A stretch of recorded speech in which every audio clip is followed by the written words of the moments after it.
Well, everyone, it's that time of year again. Can you believe it's freaking June 1st? It literally makes no sense. It feels like just yesterday it was like 2018, but we're going to be talking about the iPhone 7 and how it holds up in the middle of 2020, in the middle of all these different things going on in the world. What better time to talk about the iPhone 7 than right now? Now, I'll be honest, a lot of things have actually changed with this specific phone since even the beginning of this year. And it's not even just this phone in itself, but it's kind of the surrounding atmosphere of phones around it. And that has a lot to do with the phones that just came out, including the iPhone SE 2020, the iOS 13 updates that have been coming out, and the price drops that we've seen for this specific device. Now, I'm not going to hit on like the basics too much. If you want to see that, then you can see my full review that I hopefully will link down below of the iPhone 7 I've done early on this year. But really, everything is about the same when it comes to the body. The screen is still the same, the 4.7 inches. The home button is still there. The lightning port on the bottom, single camera on the back. Now, actually, one interesting thing, one thing that I would talk about a lot with the iPhone 7 whenever I would update my iOS 13 updates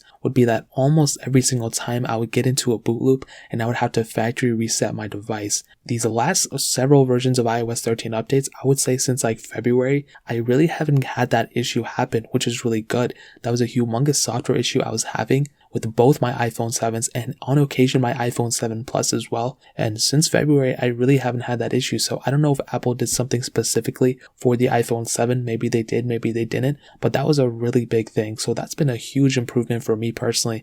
It was an annoying thing for me to constantly plug my iPhone 7 in to my computer and reset it and re-download all those apps and everything. So I'm really glad that didn't have to happen for a while. And I'd probably just jinxed it and it's probably going to happen again. Now, another big thing that happened was the iPhone SE 2020 coming out, and I compared that phone to this phone extensively. I did so many tests on it, and I can tell you if you have an iPhone 7 going to an iPhone SE 2, there's really not a big reason to do it. I mean, definitely it's an improvement, but I think you can probably get by with the iPhone 7 for at least another year until the iPhone 12s come out or until the iPhone SE 2s go down in the used market a little bit more. I think for the majority of things that I did with the iPhone 7, it handled everything I did perfectly fine. You know what I mean? Like it has that A10 Fusion chip, which is still pretty decent, the quad-core CPU, the 2 gigs of RAM, and I think when it comes down to those things and me handling all those apps and everything, like I stated before, I think it handled all those things perfectly fine. Is it the fastest thing in the world? Absolutely not. Is it as fast or even close to the iPhone SE 2? Absolutely not. But still, it's still a good performing phone, I think. Just because it's not as fast as something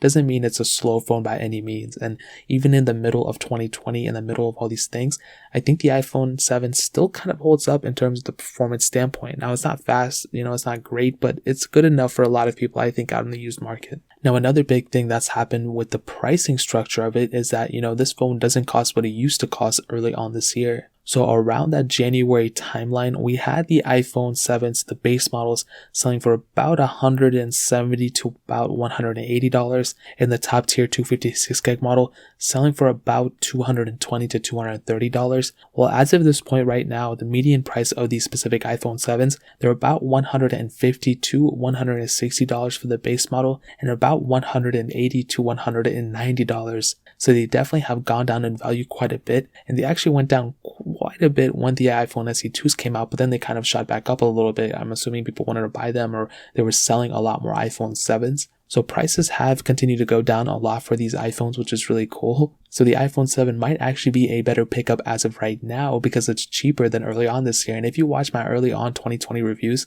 I always say, dude, if you wait even just a month or a couple months, these phones just get cheaper and cheaper and cheaper, and they're not going to shoot up in value. There's not like a low amount of iPhone 7s out there. So a quick thing I also want to hit on is the camera. The camera is still great. 12 megapixel sensor on the back. You can do 4K at 30, which is more than enough for a lot of people. You can do 1080p at 120, which I don't even think anybody does anyway. But you have that capability there, which is really, really cool. And I even compared this camera to the iPhone SE 2. And yeah, the SE 2's camera is way better than the iPhone 7's. But again, the iPhone 7 has a lot going for it still. The camera is still great. And as long as you're not comparing them side by side, like I stated before, I don't really think you're going to notice that big of a difference. And quickly ending off with the battery life, it still has that 1960 mAh battery.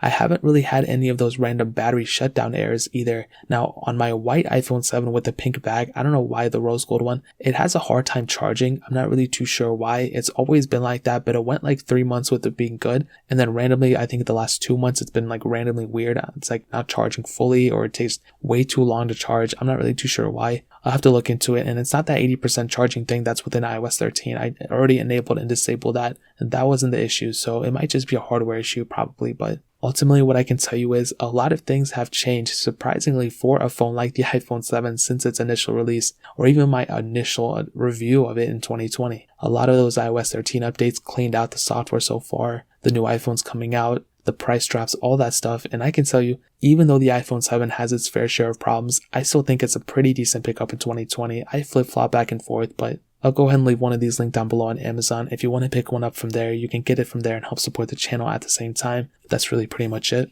If you guys have any other questions or anything, let me know in the comment section as well. Hit the like button, that would mean so much, but definitely hit that subscribe button. Every single subscriber that we get really does count, so it means so much if you guys can hit that. Also check out the other links down in the description as well. My Twitter, my Instagram, my second channel, all those links are linked down below. I'd really appreciate if you guys could check it out. More importantly than everything else, I love every single one of you guys. Hopefully I'll catch you guys in the next video. Peace out till then.